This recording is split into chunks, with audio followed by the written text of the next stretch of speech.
Welcome to Here's the Story, a show that brings student affairs to life by sharing the authentic voices and lived experiences of those who are shaping our field every day. As a part of the Student Affairs Now family, we're dedicated to serving and furthering the people who walk the walk, talk the talk, and carry the rock. All of us who find ourselves serving students and their education in student affairs and higher education. We hope you'll sit with us every Wednesday where we'll laugh, reminisce, commiserate, maybe even cry a little, but always celebrate our own little corner of the college experience. You can find us at studentaffairsnow.com or directly at studentaffairsnow.com/here's the story, or on YouTube and anywhere you enjoy your podcast. Today, we'd like to thank today's sponsor, Evolve. Evolve helps senior leaders release fear, gain courage, and take action for transformational leadership through a personalized, cohort-based virtual learning experience. And I'm your host, JT Snipes. My pronouns are he, him, and his. I serve as an associate professor and chair of educational leadership at Southern Illinois University, Edwardsville. I'm trying my best to live as a free Black man in a world that would have me live otherwise. I'm with you today from the ancestral lands of the Kickapoo in the Illinois Confederacy. My university resides on land ceded in 1819 treaty in Edwardsville and is now home to SIUE.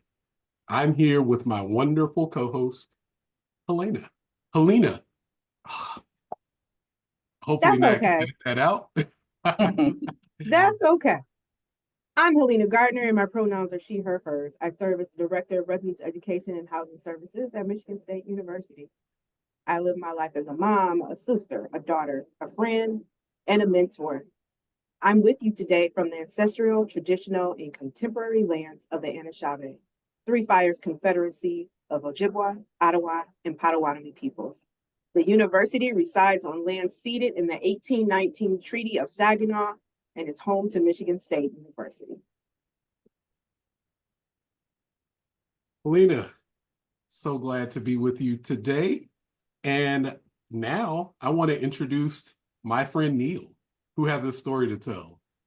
But first, Neil, I'd love for you to tell our listeners about how Here's the Story podcast came into being and why we're doing this project. I'm so excited that we're finally, after all the work we've been doing, that this is paying off. It's our first episode. So first I want to say, I'm coming to us from the lands where the Coahuiltecan, the Atacapa, Ishak, and the Karankawa people once roamed, where they thrived, where they built their lives and left their legacies. And so I'm super excited. I want to remember them for the land I'm on. So about this, okay, so we all know this is a new thing. It's a project, this passion thing that we have. It all started with the joke I used to tell about being the one white guy I know that doesn't have a podcast. And it really kind of comes from this idea that it's a tough world out there, and in student affairs, it's just one of those. It's not it's a calling.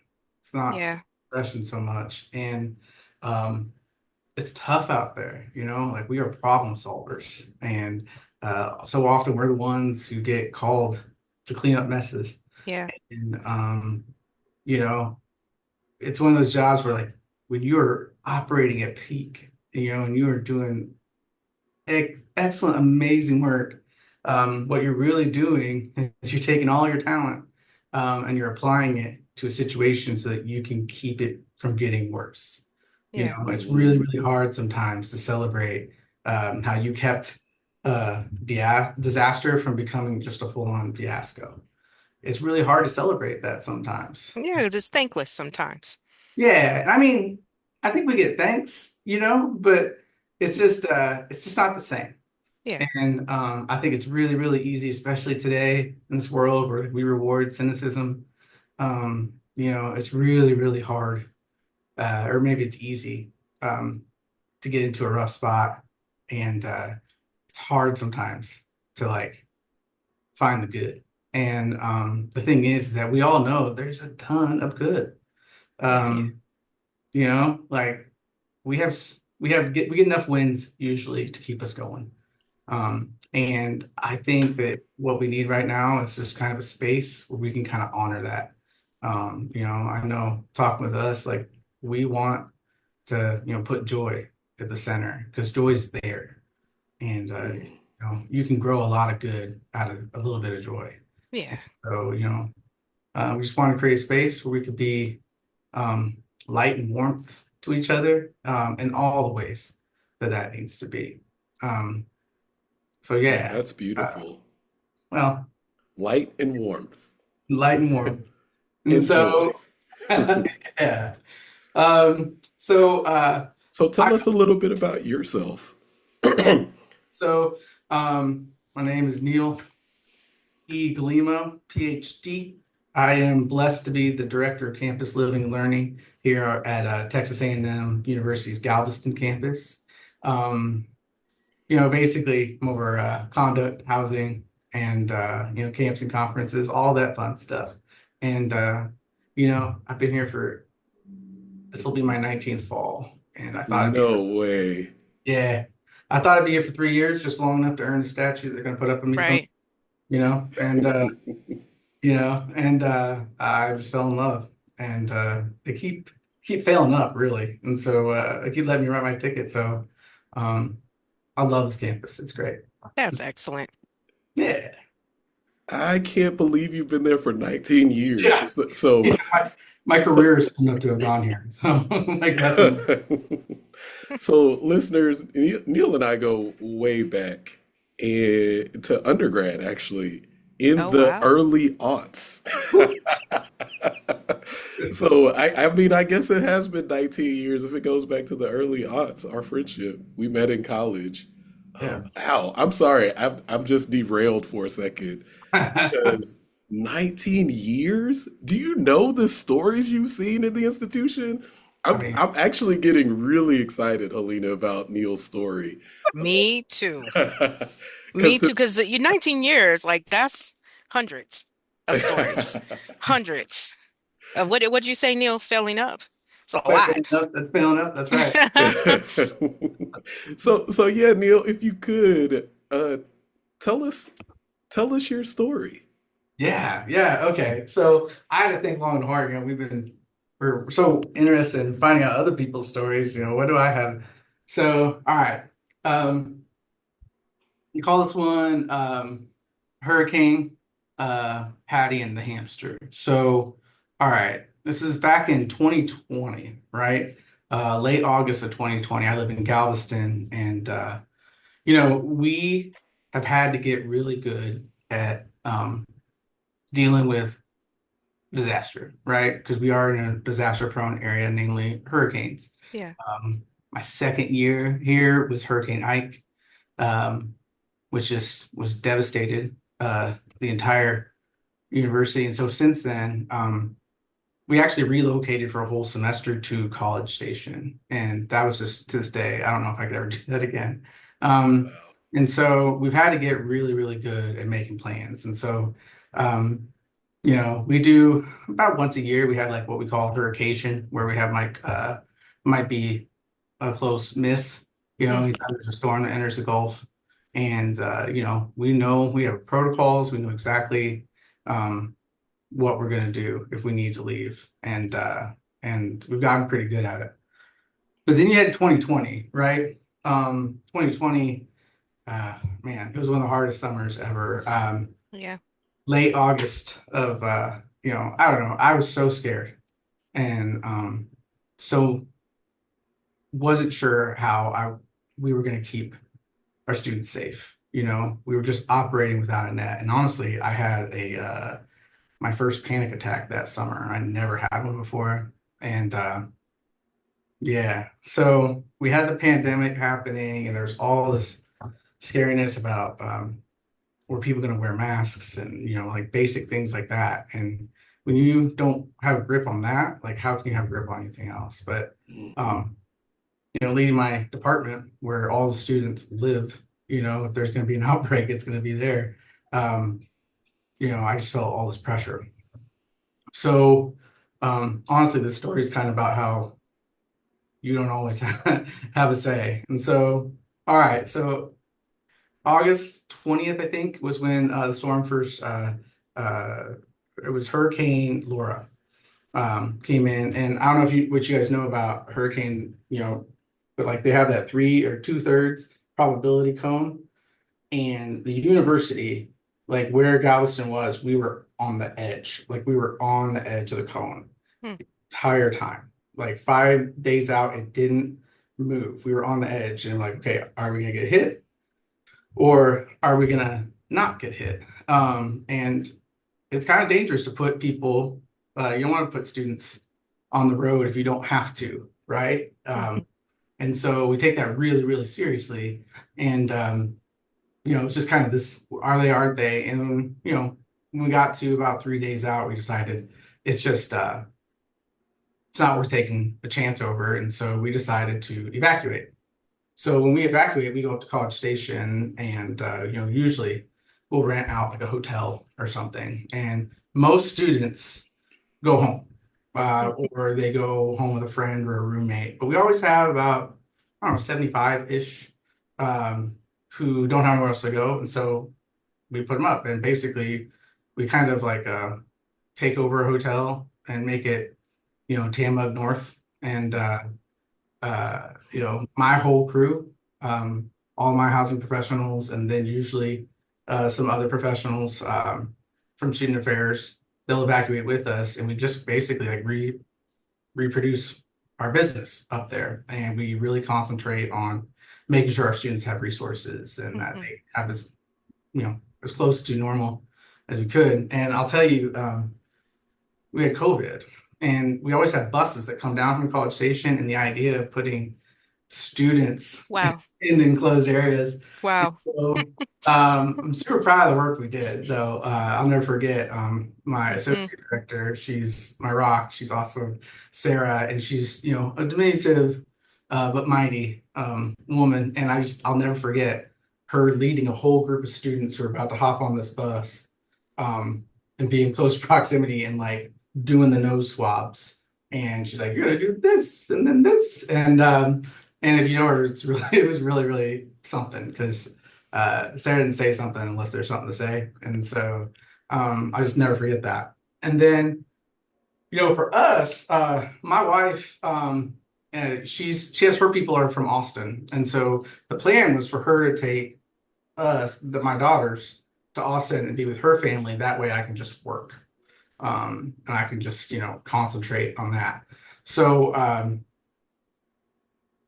we see the students off, and then basically when the campus is ready to get shut down, I'm one of the last people to leave. And so I run up home, because I live up in America, up in League City, just outside of Houston, and I show up, and I'm going, and I'm expecting to see them gone, and my wife's like, "We want to stay with you." And so, what do you say to that? And I'm like, Yeah. "Okay, all right, let's do this," because this is the first time we've done that together. And so, I get in the car and literally, like, I grab my bag and my briefcase and I add it to the grocery getter, and I look in the back seat and I see my oldest, who at the time was, how old was she?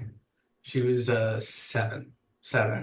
And she has this box, like this large Tupperware container on her lap.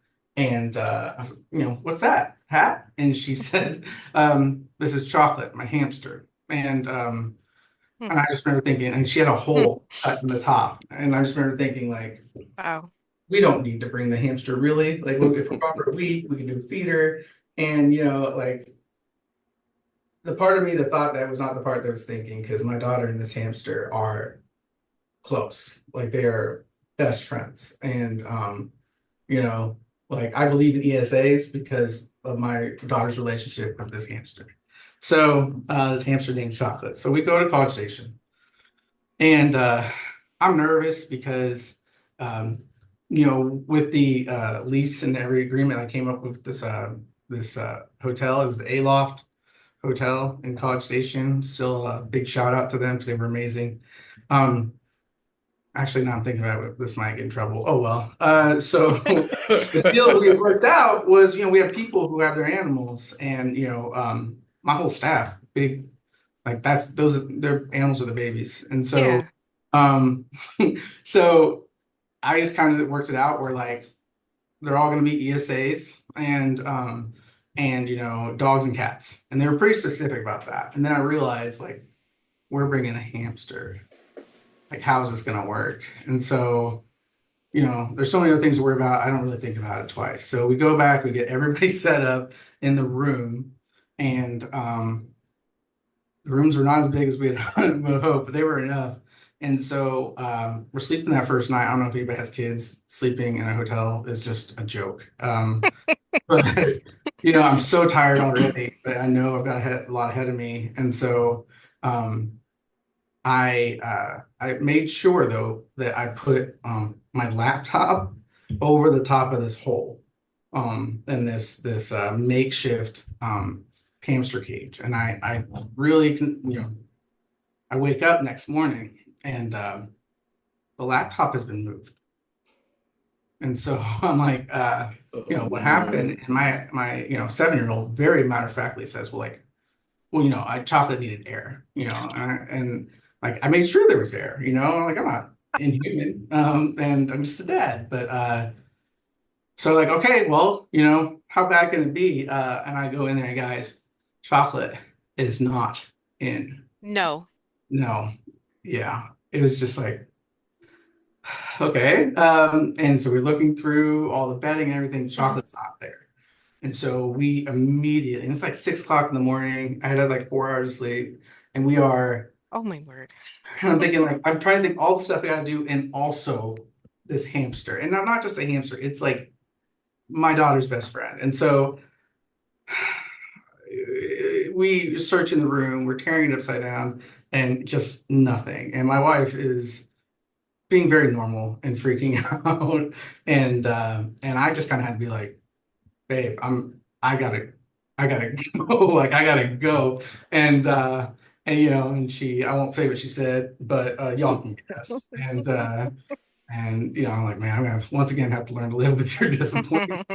And so I was going to try to do work. And so I come back like 3 hours later, 4 hours later at lunch, and I'm checking on them. And Hattie has started like she's asking if she could go start knocking on doors to see if anybody I found it. And I thought, oh my god, this thing could have gotten. I looking at the door frame, and there's plenty of space for a hamster to crawl out. So I started checking the hallways and looking at the rat traps because you work in housing, you know how rat trap works. And I'm looking at that, and I'm trying to do it all surreptitiously without being creepy. Um, Whatever. And so anyway, not happening. And I had nothing, right? Nothing. No and so I'm like, "Ugh, Hattie, you can't knock on doors. We aren't the only ones here. Also nobody knows who you are. You're just like this little blonde hair, blue-eyed, hyperactive, child. And so I go back. Once again had to leave my wife with like this mess. And I came back a couple hours later. No, actually, somebody come to me and they said, "Hey, do you know anything about this?" Mm. And because Hattie had asked me at lunch to bring back some paper for her to draw on and stuff. So someone Yes, Hattie. uh, she had made multiple "help me find my hamster" signs. And she said reward. And she drew a picture of chocolate, which it actually did look like a hamster, or a rat, depends. And so she started putting them up. Y'all, she made like 8 signs. And she started putting them up with reward $20. Okay. And me, I'm gonna concentrate on the important stuff. So I was like, "Where are you getting $20?" She's like, "You left your wallet. You left your wallet." Like I'm the idiot. Like, you left your wallet. Of course you wanted me to offer it up. And so I'm so afraid that the hotel is gonna find out that there's like this rat. Because I mean, if you see this crawl in, you see a hamster crawl into your room, what are you gonna think? It's a Right? rat. It's a rat. Right? Because Hmm. you're normal. And so um I'm just like, I'm horrified. I'm just horrified I'm gonna get the university Hmm. in trouble, like they're gonna vacate our lease because you always go to the worst case scenario, we're gonna get kicked out, me and there's about 100 students altogether, and staff.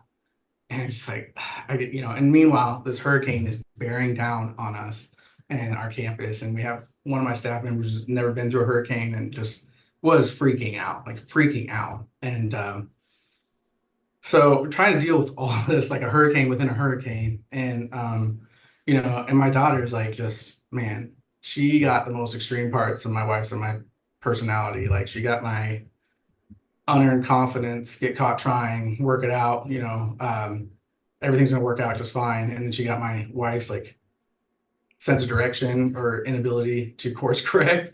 And so she's just, you gotta watch her. And so it's like, Hattie, you can't do this, you can't do this. So that evening, I see her literally go up and walk up to the manager, like the hotel branch manager, who probably spent more time at that hotel than they had the previous year just because of us, and just started caring this guy about like chocolate. And, I was able to intercept and just kind of like play it off and everything. But at the same time, I'm asking staff, I'm like, hey, without mentioning a rat, like, is anybody seeing a rat? Because, they're not going to tell you that they've seen a rat. Like, they're not going to, and Right. find That's bad for surreptitiously. business. And y'all, I was not doing a good job. I just looked like an idiot. And like, I was like, I'm not asking about rats, but do you look at rats? And so I just look like a crazy person. And then the next day comes a hurricane, Hurricane Laura just missed us. So we were on that edge of that cone, and it could have gone one way or the other. And it ends up takes a dog leg and it hits Louisiana. And we literally, back on our campus, had like some palm fronds that had blown around and stuff. And the weather was actually beautiful. And so we're starting the whole process. We didn't have any positive tests, so now we have to kind of do everything in reverse. And then we also have tests during this time, so we're working out hot spots so students can be on the bus and still have internet access Oh, and everything. And so we're working on all this stuff. And I had this hamster, and Hattie. So this was like the day before we announced we were going back. Hattie was like, because it'd been like 3 days at this point. And Hattie was like, what do we do? Like, where's chocolate? And so I thought I had done like the dad of the year kind of lie, because I said, because she wanted to call all the shelters, all of the pet shelters. And I love said, no, it. no, no, babe. People don't take lost hamsters to the shelters. They take them to the pet stores. Because, right? Oh, yeah. Right? Yes. Yes. You This know, is you know, brilliant. like, yeah, because then in like he's like, well, which one is like, we're just gonna have to go see. We're gonna have to go see. So I'm thinking, okay, we will get a chocolate replacement. Like, oh man, you are so freaking smart. And until my daughter started using my wife's phone to start calling local pet stores, but that's another thing. And so I'm in love with her. I I'm in man, love with her. you know what? I'll make you a deal. Get Helena. Anyway, so it gets to the night before, and my best friend is and my youngest daughter's godfather is Joe Hoff. He's just one of the best human beings ever. And of course, because he's such a good friend, he's just ripping on me. And he was there helping out. And so we were texting. It's about it's about right. Okay, it was past bedtime. That's right. And we were just like, what are we gonna do? Like, what are we gonna do? And even Joe's kind of like, yeah, what are we gonna do? And because we're leaving the next morning, like we start to load buses at like 7 o'clock in the morning. That's when we start. And so we're running out of time. And what are we gonna do? And it's been like 4 days at this point, and I'm thinking this hamster is dead and gone. Like, there's no way.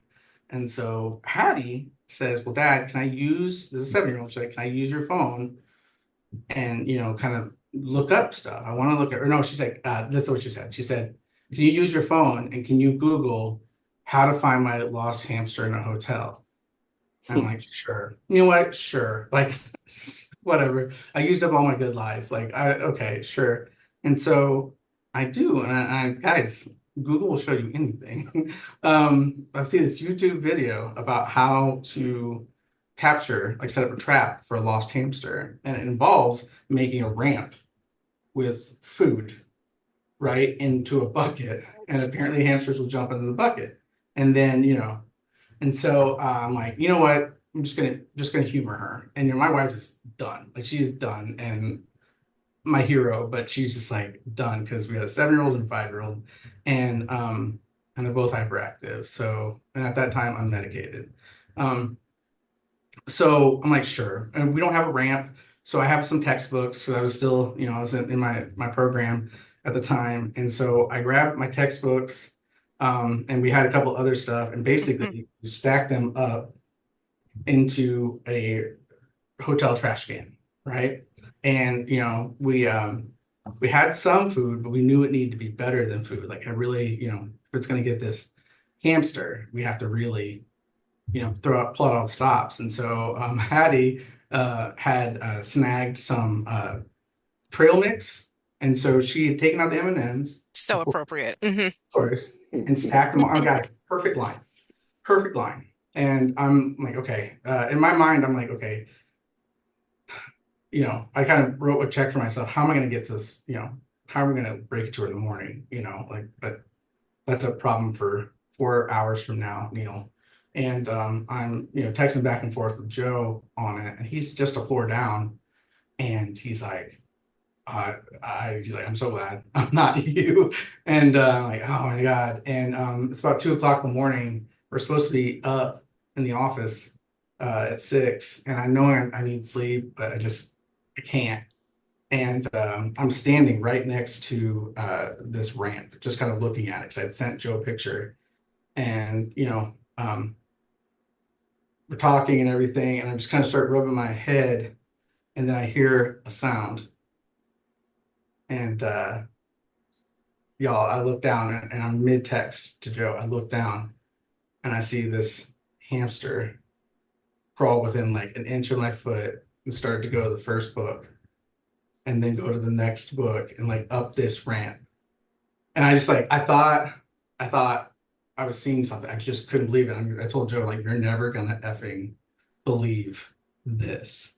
And I go and I started to laugh a little bit, I guess. And I go to pick it up, and I was like, "You little, like, beautiful son of a." And y'all, I looked to the left, and like, there's a 7-year-old blonde-headed, and like her little 7-year-old moo with like it's pink, and she just looks at me, and she just held out her hand. She's like, "I told you."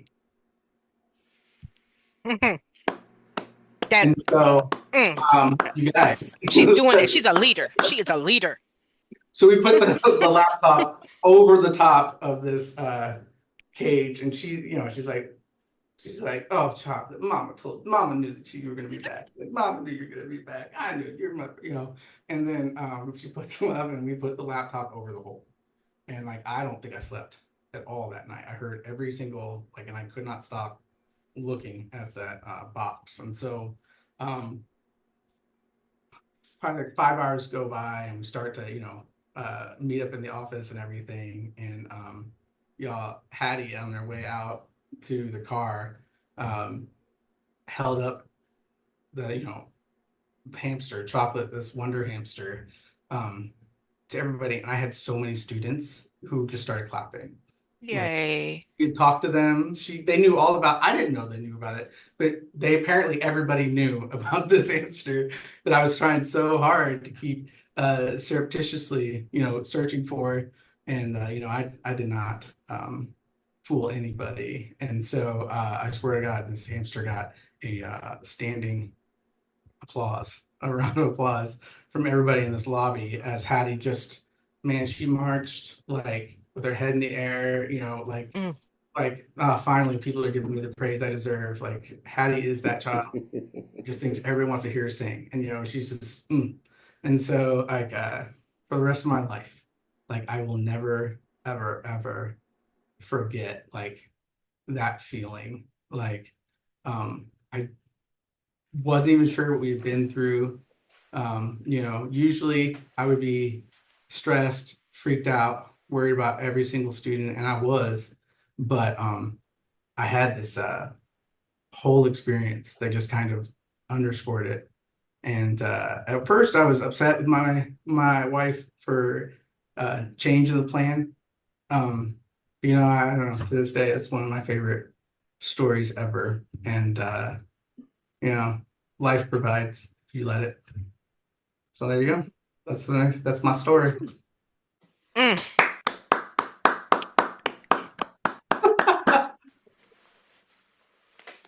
Top that, JT. that's wild. That is wild because in the midst of everything else you were managing, Yeah. like you're looking over your shoulder, like, oh, okay, oh, okay, we'll find it, we'll find it. And Yeah. that little baby found that hamster. hmm And the That's joke has always been like every time a hurricane enters the Gulf, like we end up winning an award, Um, and we did some of our very best work, and you have to problem solve so much when you're there. Like you can find bus routes, making sure all the students have food yeah, access to everything that they need. I also say, uh, that was such a hard time. But the hard part was the worry. When it actually came to it, we never had to tell a student um, to put on a mask. We were so afraid, and some of them did not want to wear masks, and they were made it known, but they never fought us on mm, it. And they did it, and they did it out of service to each other. And like every time people like dog on our students or dog on students at all, um, it's so easy to think of the worst case scenario and the ones that step out, and it's hard sometimes to notice all of them that don't and that do care. And um, I part of me loves that kind of thing with that because you might see the worst of people, but you'll definitely get to see the best too. yeah, yeah. So And beautiful story. That was beautiful. I'm curious about, Gosh. has Hattie heard the story? Mm. A retelling of the story? Because that was a few years ago now. What does she think about the story and The herself as great question. protagonist? Hattie thinks every story is about her, really. And so Love that's her. me. She gets that from me. Let me be clear on that. And so she still talks about chocolate, chocolate, hamsters live about a couple of years, right? And Okay. chocolate was a year into Yeah. his journey at that point. And we've since had another hamster. Hmm. But no one was like chocolate. Chocolate was truly special. And I used to call it the rat because I became my father. We all become our fathers, really.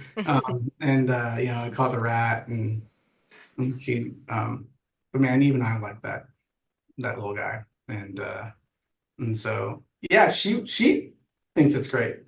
But like she sees the story differently. She sees a story about her believing and being right, and me taking my time and just seeing the rightness. I can see that for her. I can see it. And what I really see is that you say you passed on like that. She's a main character energy, but you also passed on that confidence in problem solving. Yeah. And she in her sweet little life was like, Google that. Mm, mm. Google that. Let me help you. And then you trusted her in return. And Chocolate was like, I just have been waiting for some snacks. I just been here all these days without snacks. I just needed some snacks. It's a Uh, wonderful story, Neil. was Like, you know, wonderful. and I was just so, I don't know, it's in such go command mode, and we control nothing. You guys, like, we control nothing. And y'all, I cannot believe, I mean, it walked right by me. Like, I mean, literally I remember seeing it walk near my bare toes, like grabbing the trail mix as it went. And I love this story too because it's so it's so real, right? Like it magnifies some of the pressures that we're under Yeah. on a daily basis. Yeah. And Like to that have, duality, right? Like yeah, you got your work life, you got your home life, and and you were leading in both. Hattie was leading. Well, you know what? She wasn't wrong. That's, yeah, I mean, I guess I'm curious too. Like, when you share this story, what do you hope professionals who are really in a struggle to balance being a full human being with heavy workloads and family or other commitments that Mm, are really important to them? What does this story remind you of in yeah. relation to those things? so I will tell you that, like, we are human all the time. Like, even when we're trying to act something else, we're still human. And you know, um, life happens to you, and there's very little that you can actually control. Um, and so focus on that, and then I don't know, a little faith, a Mm, little faith. I mean, if we can all have the faith of a 7-year-old girl. yes. And yeah, I was leading, through all of this and everything. But honestly, I think my dad would say, you know, I had my head in a certain place, or I was my brother would say I was sniffing on parts, and Yeah. I just love how the universe knocks us down a notch when we need it the most. And Ooh, that's a word. yeah, and so um, my whole mantra is like, just get caught trying. Like, we're gonna make mistakes. But you got to try. You got to try, Yeah. and the success doesn't matter, the learning does. Um, and so because learning's forever, right? And so Yeah. um, yeah, like I feel like that is something where I try to think of, but yeah, a particular coworker is just, he still tells me this is his children's book, so I'll add it to the projects that I'll probably. Yeah. It's an excellent children's story, and I think I'm gonna take away from that exactly what you said. Like, yeah, we're leading, but life will still happen. Life is still happening all around us, and that's the real world, right? Mhm. Hattie was living in the real world, and you were at work. You know Mm. what? That's true. That's true. Yeah, it's brilliant. I still think that's the best lie ever told, was uh, the hamsters are returned to the pet stores. I think that was, I'll never do a better one than that. Yeah, that's really good. And I think here's what you're gonna find out years from now. She's gonna be like, you can't call the store and find them. That like that when you said that, I knew that that wasn't it. But what it did for her, I definitely feel like she was like, you know what, I have an idea. Yeah, And I it's love that. the drop's gonna be too. So like, it's good. Neil, we could talk with you forever, but unfortunately, we got to wrap this thing up. So we want to thank you again for being our first guest and hopefully continued host to Here's the Story podcast. Thanks We'll again for see. sharing your joy with us. Also, thanks again to our sponsor, Evolve. Evolve helps senior leaders who value, aspire to lead on, and want to unleash their potential for belonging and transformational leadership. Our own Dr. Keith Edwards, alongside Doctors Brian Arroyo and Don Lee, offer a personalized experience with high impact value. The asynchronous content and 6 individual and 6 group coaching sessions maximize your learning and growth with a focused time, investment, greatly enhancing your ability to lead powerfully for social change. This has been Here's the Story, part of the Student Affairs Now family. Please join us on Wednesdays to laugh, cry, learn, sometimes commiserate, and always celebrate being a part of the student affairs experience. If you have a story, and we all do have a story, please consider sharing it with us by leaving a 2-minute pitch via voice file at the studentaffairsnow.com website. Every story is welcome, and every earnest perspective is worthy. And even if you don't feel like sharing yours, you can still find ours and others at studentaffairsnow.com on YouTube. Smash that subscribe button. Ash it.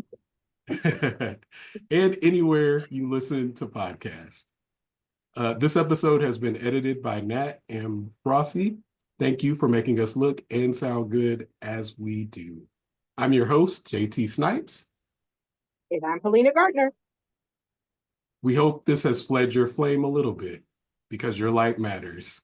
Keep using it to make the world a brighter place. Until next time.